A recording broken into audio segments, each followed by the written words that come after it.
and I give the floor to the representative of Côte d'Ivoire. Merci, Madame la Présidente. Madame la Présidente, je remercie la présidence polonaise du Conseil de sécurité d'avoir organisé cette rencontre d'échange avec M. Jean-Pierre Lacroix, secrétaire général adjoint aux opérations de maintien de la paix, et le commandant des forces des opérations de maintien de la paix au Darfour, au Mali, au Soudan du Sud. Je les remercie pour leur riche exposé qui nous éclaire davantage sur les nombreux obstacles à surmonter pour restaurer la paix et la sécurité dans les pays éprouvés par les conflits meurtriers. C'est le lieu de saluer l'action des milliers d'hommes et de femmes déployés dans le cadre de l'opération hybride de l'Union africaine et des Nations unies au Darfour, UNAMID, de la mission des Nations unies au Soudan du Sud, UNMISS, et de la mission multidimensionnelle intégrée des Nations unies pour la stabilisation au Mali, MINUSMA. Ma délégation voudrait ici rendre hommage à ces soldats de la paix qui ont perdu la vie au service des Nations unies dans les opérations de maintien de la paix. Leur sacrifice nous oblige, au-delà de nos divergences sur certains aspects du maintien de la paix, à conjuguer davantage nos efforts afin de traduire en réalité l'espoir de paix et de sécurité nourri par des millions de personnes dans le monde. Madame la Présidente, au regard des informations portées à notre connaissance par les différents exposants, la délégation voudrait faire quelques observations sur les questions relatives au consentement de l'État hôte, au mandat et aux ressources des opérations de maintien de la paix. Il est indéniable que les opérations de maintien de la paix n'ont pas vocation à se substituer aux autorités de l'État hôte, mais plutôt à les appuyer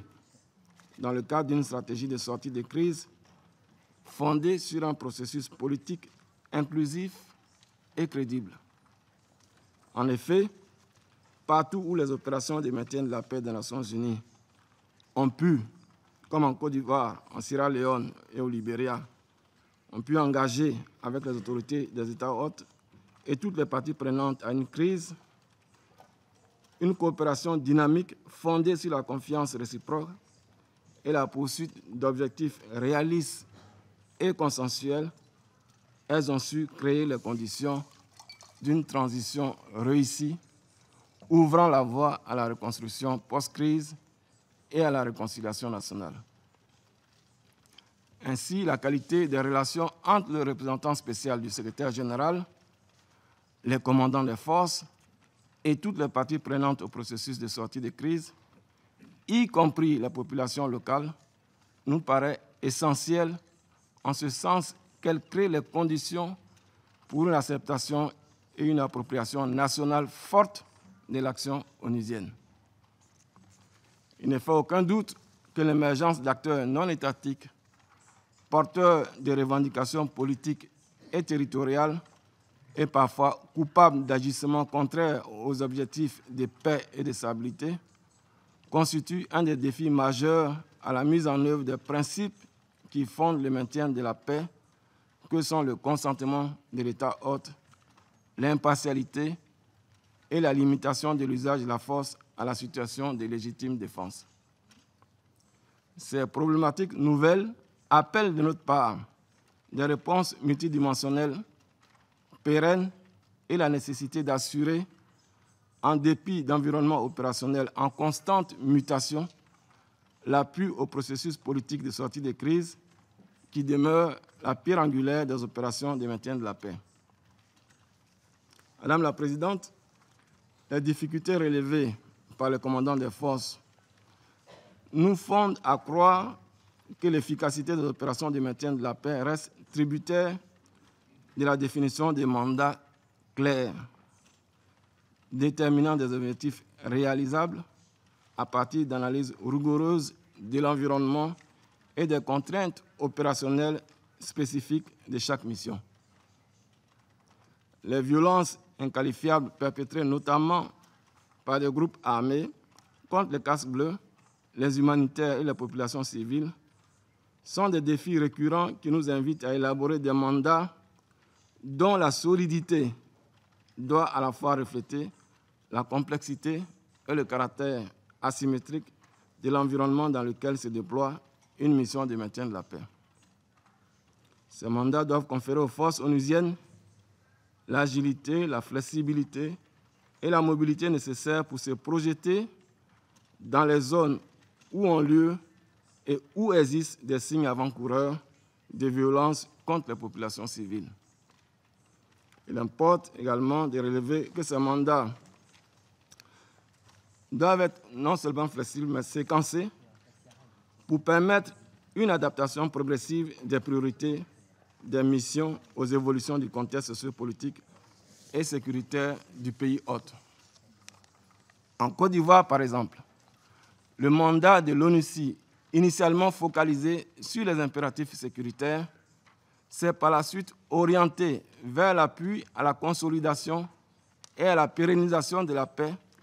permettant ainsi une meilleure planification du retrait définitif de la mission onusienne. Tout aussi importante que la flexibilité et le réalisme des mandats, la mise à disposition des ressources humaines, financières et matérielles adéquates est essentielle pour garantir l'efficacité des opérations de maintien de la paix. Au sujet des ressources humaines en particulier, le rapport Cruz offre à notre sens une approche réaliste sur la nécessité d'une formation adéquate des contingents avant leur déploiement et d'un cadre d'évaluation permettant, à travers le renforcement des capacités, de combler les insuffisances constatées sur les théâtres d'opération. Par ailleurs, la question des financements des opérations de maintien de la paix, que mon pays souhaite prévisible et durable, est aussi capitale que la mise à disposition à travers des partenariats triangulaires d'équipements répondant aux exigences du maintien de la paix dans des environnements asymétriques.